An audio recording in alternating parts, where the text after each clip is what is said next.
जय सिया राम दोस्तों, कैसे हो आप? होप सभी ठीक होंगे। Welcome back to my new vlog. और बहुत टाइम के बाद आपके साथ एक व्लॉग साझा करने वाला हूँ। सबसे पहले शिव परिवार सहित हनुमान सेवा समिति की तरफ से और मेरी तरफ से आपको शिवरात्रि की बहुत बहुत बधाई हो। होशियारपुर में शिवरात्रि के ठीक एक दिन पहले शोभा यात्रा निकाली गई, जिसमें शिव परिवार सहित हनुमान सेवा जी की समिति से हनुमान जी और भैरवनाथ जी के स्वरूप सहित शोभा यात्रा निकाली गई।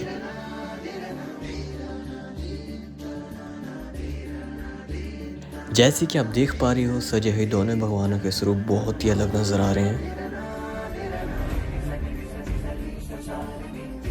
और बाबा भैरव जी का स्वरूप बहुत ही खतरनाक नजर आ रहा है।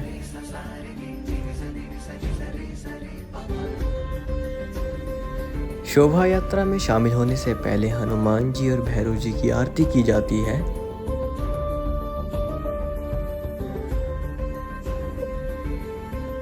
आरती करते टाइम शिव परिवार समिति के सारे ही सदस्य बहुत ही जोश से भरे हुए थे।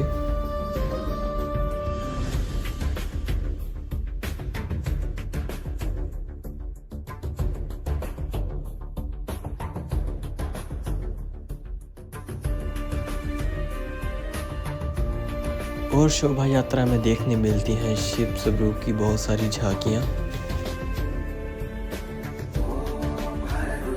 और अब शुरुआत होती है शोभा यात्रा शुरू करने की।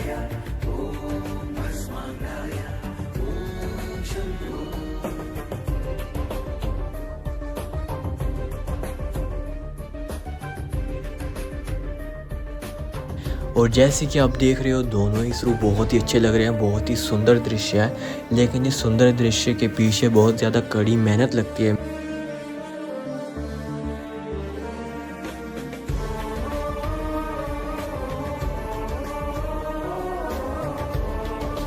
शोभा यात्रा चालू रखने के लिए बहुत सारी दिक्कतें सामने आती हैं, जिसका सामना बहुत ही दिमाग से करना पड़ता है।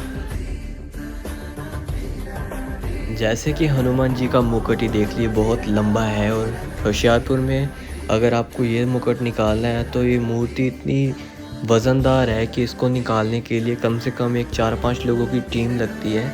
और मूर्ति पहन कर चलना ही बहुत बड़ी बात हो जाती है, क्योंकि ये बहुत ही ज़्यादा वज़नदार होती है।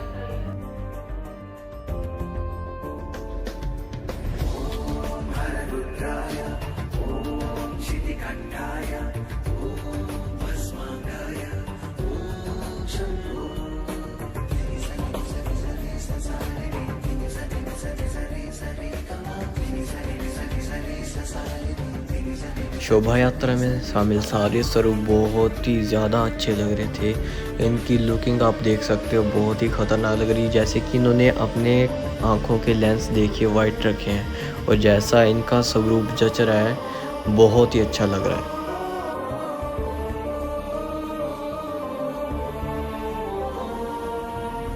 बाबा भैरव जी का स्वरूप धारण करते टाइम क्या चीज़ों का ध्यान रखना पड़ता है? पहले तो आप देख ही सकते हो कि कितना ज़्यादा खतरनाक रूप आप नज़र आ रहा है। और दूसरी चीज़ ये कि इस रूप को तैयार करने में बहुत ज़्यादा कड़ी मेहनत और सहन शक्ति लगती है, क्योंकि इस चीज़ों को ध्यान में रखा जाता है कि सूक्ष्म रहे। अगर किसी इंसान को सूक्ष्म का नहीं पता तो नीचे कमेंट करके बता दे, उसके लिए मैं अलग वीडियो बनाऊँगा। और किसी भी भगवान का स्वरूप ले लो, उसके लिए बहुत ज़्यादा कड़ी मेहनत लगती है, और बहुत ही ज़्यादा दिल में इज्जत होनी चाहिए उस चीज़ के लिए। अगर आप देख पा रहे हो, भगवान भैरव जी के हाथ में उनका एक त्रिशूल है। अगर मैं सच बताऊं, उस त्रिशूल का भार बहुत ही ज़्यादा है, बहुत ही ज़्यादा वज़नदार है। उसको उठाना किसी आम बंदे के बस में नहीं है, क्योंकि उसको उठाते टाइम अगर आप उसको कंधे पे रख के चलोगे तो आपका कंधा 5 या 10 मिनट में दर्द करने लगेगा।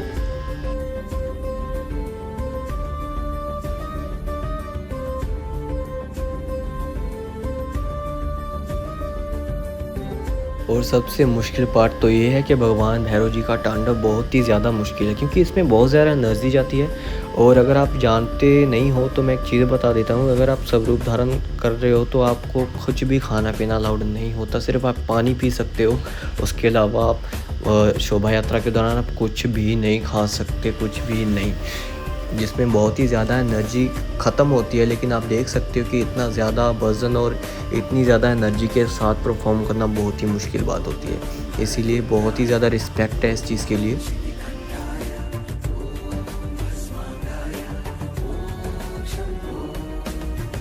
शोभा यात्रा के दौरान बढ़ती भीड़ का भी बहुत ध्यान रखना होता है, क्योंकि किसी भी स्वरूप के पास चप्पल या बूट पहनकर जाना सख्त मना है। और जब दोनों स्वरूप साथ में होते हैं तो बहुत सारी चीज़ों का ध्यान रखना पड़ता है। पहले तो सेफ्टी डिस्टेंस का, कि दोनों के बीच में एक अलग डिस्टेंस रहे, जो दोनों के मुकुट और त्रिशूल में थोड़ा सा अंतर बनाए रखे, क्योंकि दोनों ही चीज़ें बहुत ही ज़्यादा महंगी और भारी हैं।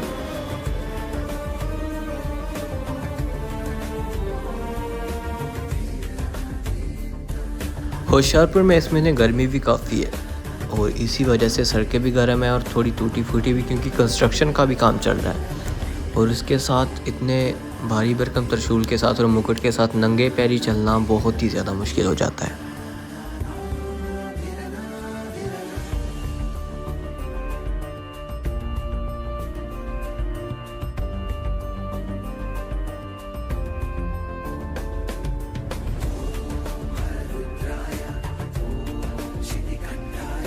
शोभा यात्रा शहर के हर कोने में निकाली जाती है, जिसमें बिजली की तारें काफ़ी नीचे भी हो सकती हैं। और मेन कारण क्या रहता है, क्योंकि हनुमान जी का मुकुट बहुत ज़्यादा ऊंचा है, तो उसको उन तारों में से नीचे निकालने के लिए बहुत ही ज़्यादा मेहनत लगती है, क्योंकि हनुमान जी का मुकुट बहुत ही ज़्यादा भारी होता है और इसको नीचे करने के लिए बहुत ही ज़्यादा मेहनत लगती है। क्योंकि ये जो मुकुट होता है एक रोड के ज़रिए, लोहे की रोड होती है जो उनकी पीठ के साथ रहती है, तो उनको नीचे करके पूरा झुकना पड़ता है और उनका पेट बिल्कुल कसा हुआ होता है।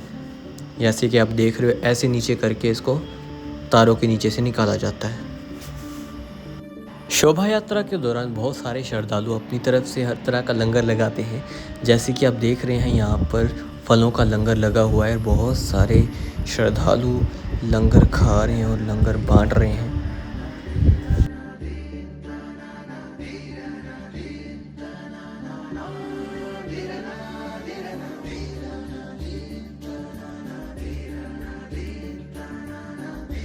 शोभा यात्रा के दौरान बहुत ही ज़्यादा थकावट होती है और पसीना भी बहुत ज़्यादा आता है, जिसका समाधान क्या है कि एक मेंबर होता है टीम का, जिसके पास हाथ चलाने वाली पंखियाँ होती हैं, उससे हवा करता है।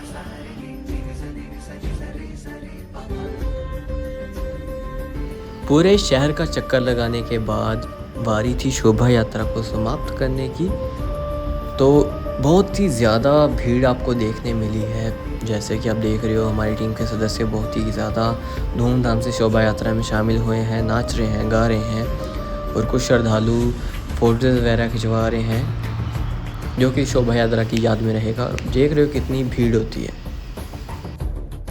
इस दौरान कुछ श्रद्धालु भगवान जी के स्वरूप को अपने घर बुलाते हैं, ताकि उनके घर में उनकी वासना हो और ऐसे ही उनके घर में सुख शांति बढ़े।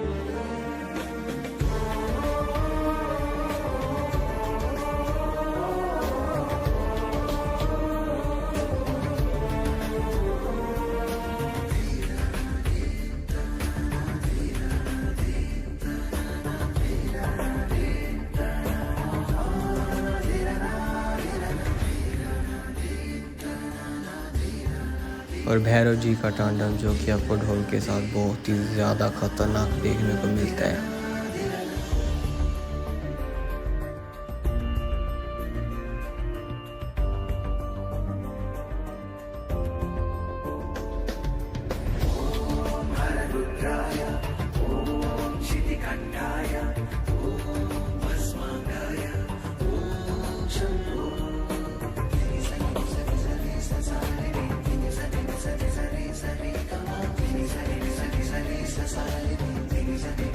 शोभा यात्रा के साथ पूरे शहर का चक्कर लगाने के बाद वहीं पहुंच जाते हैं। यहाँ से शोभा यात्रा की शुरुआत हुई थी। दोनों ही स्वरूपों को उनकी अपनी जगह पर बैठा दिया जाता है।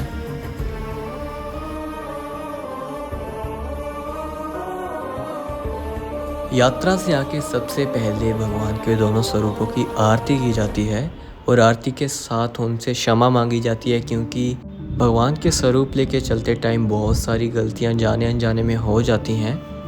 इस चीज़ की क्षमा मांगते हुए और आगे से ऐसी गलतियां ना हो, सद्बुद्धि देने की और जैसी शोभा यात्रा में शामिल सारे श्रद्धालुओं की सुख शांति और परिवार की सुख शांति के लिए आरती की जाती है। जो कोई भी इंसान इस वीडियो को देख रहा है, बधाई हो, वो भी हमारी शोभा यात्रा में शामिल, और हम इसी चीज़ के साथ दुआ करते हैं कि भगवान आपकी सारी मनोकामनाएं पूरी करें। और इसी के साथ वीडियो का अंत करते हुए मैं आपसे आज्ञा लेता हूं। बहुत ही अच्छा लगा आपके साथ ये व्लॉग साझा करके, और अगर आप चाहते हैं कि ऐसी वीडियोज़ और आएँ और अगली बार मैं चाहता हूँ कि इन स्वरूपों को तैयार करते हुए मैं एक वीडियो बनाऊँ, तो नीचे कमेंट कर दीजिएगा। Thank you.